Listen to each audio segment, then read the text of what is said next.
Did you know that when you post on social media, 1% of people in a service-based business, if you've got a service-based business, 1% of your following are likely to turn into paying clients. Now, if you have an e-commerce business, who I'm going to talk to specifically today, 2% of your following and people who find you on social will turn into paying customers based on hitting your e-com site, right? So I don't know about you, but they are pretty low numbers. And most people are really shocked to hear that's how low it is. In fact, everyone is, right? So I've had clients in the past and I still have them now. You know, they'll be posting consistently online. They're doing all the right things, right? I've taught them how to write perfect copy. I've taught them to put call to actions. I've taught them to let people know what it is that they can buy and how they solve their problems and the benefits and all of this wonderful stuff. You know, they put great photos. You know, they do everything right?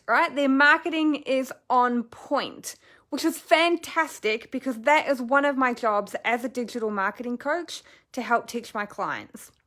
Now, what happens with those posts that we put on Facebook and Instagram and LinkedIn and anywhere else that you're currently marketing your business? What those posts do on these social platforms is drive your ideal customers and clients to a specific place that we want to lead them, right? We're taking the horses and we're leading them to water. Now, if you're an e-com business owner, then you're driving them to your online store, right? If you're a service-based business owner, you might be leading them to your website, you might have a lead magnet, you might be getting them on the phone. You know, it really depends on where the water is for your horses. But if you're an e-com business owner, your main goal is to use the platforms, right? These are tools for our business because that's where all the people are wanting to shop. We need to get those people and we need to drive them to your e-commerce store. And we do that through crafting really awesome posts. Now, once these people who are your ideal customers, because your posts are so beautiful and they're talking directly to those people, once your ideal customers get to your e-com store, 2% of these people are going to turn into paying customers right then and there. So you think about how long it takes you to put together your business plan, to put together your marketing plan, to create the marketing, to do the lives, to do the stories, to do the reels, to do the IGTVs, to do all of the things, right? You think about how much time it takes you to do all of those things as part of your marketing strategy to drive the people to the destination that you want, then to have 2% of these people turn into paying customers. It's pretty huge, right? So you've got two options at this point. Like, numbers is power. So I know that it could be very easy to feel quite deflated by that number, but it's actually not. It's actually a really exciting time to be able to decide what part of the numbers game you're going to focus on to be able to increase your sales. So if you go into your Shopify site, or wherever it is that your online store is, and if you don't know how many people are currently going to your e-com business or into your online shop, then that is the first place to start. So many people that I talk to feel really upset that they're not making the sales that they want.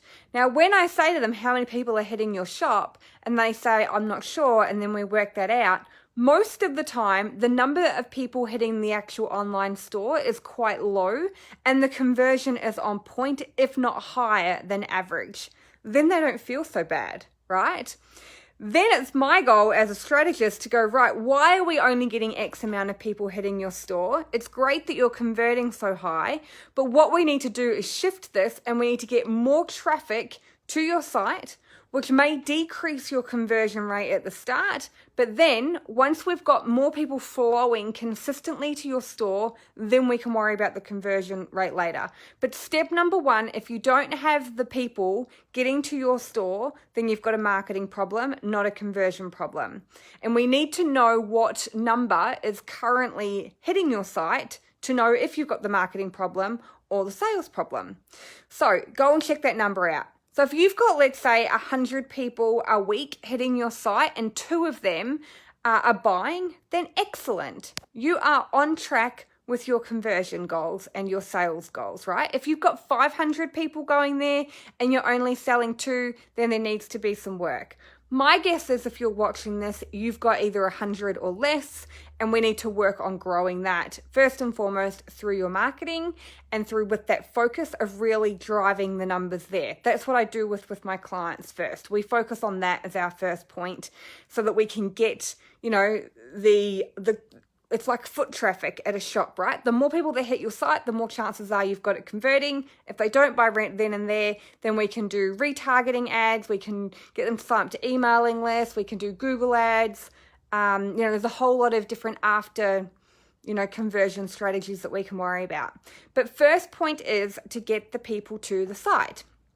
So once we've got the people to the site, they have a bit of a look around, and we know that that's what what's going to happen.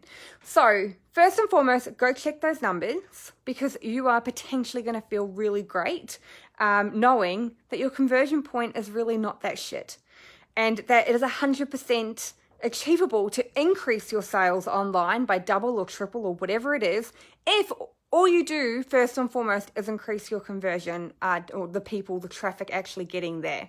So how do you do that? Well, first and foremost, you have to have a marketing plan, and you have to have a marketing plan aligned to your goals.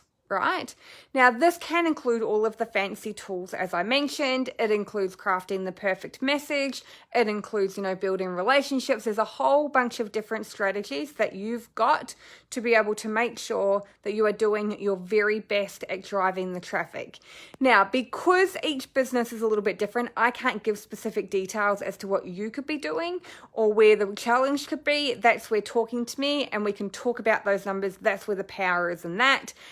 And then if you want the long-term results, that's why my customers or my clients come and work with me. Now, what about that 2%, right? So you've got 98% of people who are not converting right then and there. So as I mentioned before, this is when the other tools come into play, like the retargeting, like the Google ads, like your email database, like Facebook groups, like all the stories and everything, right? Because it reminds people who you are and what you're doing and how they can buy from you. Now, I don't know about you, but I can be online shopping. I'll be scrolling through Instagram. I'll find something that I like. I go to their store and then I'm shopping around, right? And then what happens is a message comes through and I get distracted by the bright and shiny, and I move away from my shopping experience and I go to read my message. Now, unfortunately, I forget that I was shopping and I can't remember who it was that I was shopping with. So there goes my sales to that business owner, and there goes me. I get really sad about it because I really loved the things that I was going to buy.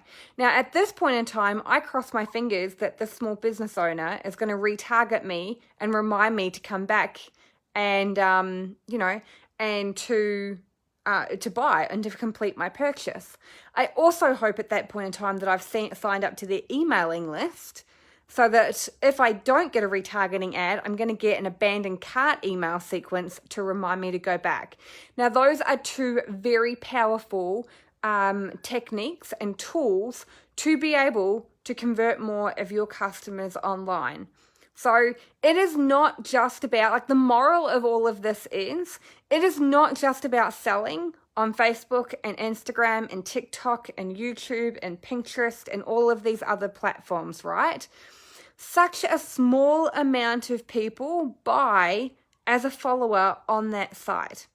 Our goal as a business owner is to use these platforms as traffic, just like they would be foot traffic if we were on downtown, New York, and get them to our site. So once they get to our site, they can shop, they can sign up to email, data, newsletters, etc., and then over time buy from us.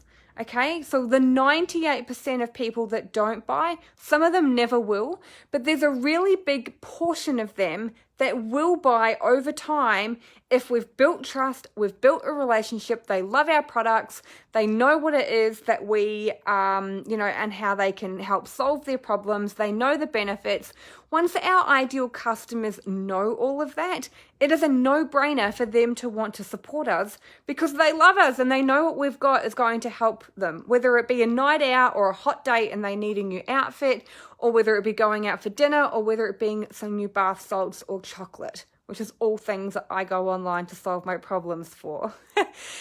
First world problems, right? But what that does, right, is that it builds relationships. So there are some businesses that I have followed online. I've been signed up to their email database for years. And it's only now that I go and check it out because I need what it is that they've got. So our job as a business owner is to use these social platforms to get the people to the place we want them to go, to give them a reason to want to not only follow us, but also join our email database, and then be able to continue to build a relationship with them, both on our social platforms, in their email inbox, so that over time, 98% of those people are going to convert, not just the 2%. The 2% are great for quick wins. They make us feel really good. But because we're in this for the long haul, we need to think about the 98% that aren't converting right then and there and how we can encourage them to do so. So that's my hot tip for today. It's gone on a completely different tangent to what I actually thought it was going to, but that's okay. I want to let you guys know, for anyone that comes along and watches this, if you've got some questions, drop them in the comment field below. If you follow me on social or you are part of my email database, you'll know that for the last week and a half, I've had 5 2021 business roadmap sessions going for half an hour, complimentary. These have officially all been booked out.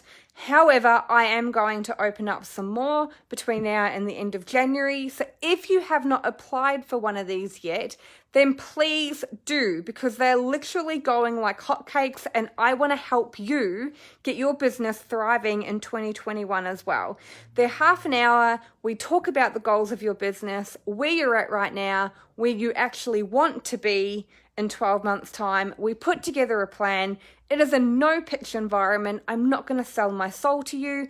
If you want to know what it is I do and how my service or my coaching, one-on-one coaching packages or program could help you, then cool, we can talk about that. If you don't, we don't talk about it. That's totally fine.